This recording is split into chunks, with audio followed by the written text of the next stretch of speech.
The snowfall amounts up on Mount Hood have been absolutely incredible over the last couple of days. Both Timberline Lodge and Mount Hood Meadows are reporting more than 3 feet of snow during that time. And despite those gains, we're still at a deficit when it comes to our snowpack. Not only that, much of the state is still under a drought. This winter and spring has seen highs and lows in the Cascades. When we think about the last few weeks of December and early January, we were very optimistic in terms of snow accumulation across the state because all major basins were above that 1991 through 2020 median value by the time we hit January 6th. At that point in time, however, the valve shut off. There were several weeks in parts of January and February where the snowfall seemed like it stopped. Those gains we made to start winter slowly started to disappear. So we had a pretty significant decrease in the amount of snow water equivalent, what we watch in terms of for water supply.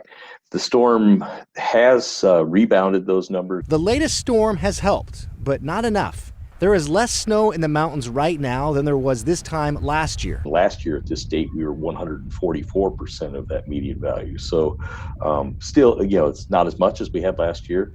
The problem we encountered last year was the rapid melt-off, which started essentially the second week of April. That really hurts our drought-stricken state.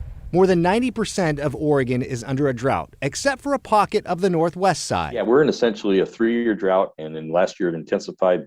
This drought, if we drew a line from Eugene to the southern Wallowa Mountains, it's going to take multiple years. Scott Oviatt is a hydrologist with Oregon Natural Resources Conservation Service. He says he isn't worried about the Portland area, but he's concerned for the southeast side of the state. Optimism is for water for obviously the Portland region and some of the irrigators on the east side of Mount Hood. That's an excellent point. But as we move south, concerns are there and there will be water shortage. A concern that could take years to finally see improve. Coming up at 5 o'clock, I'll talk more about how significant this snowpack is going to be as we head into the warmer months and, of course, heading into wildfire season. At Government Camp, Joe Ranieri, KGW News.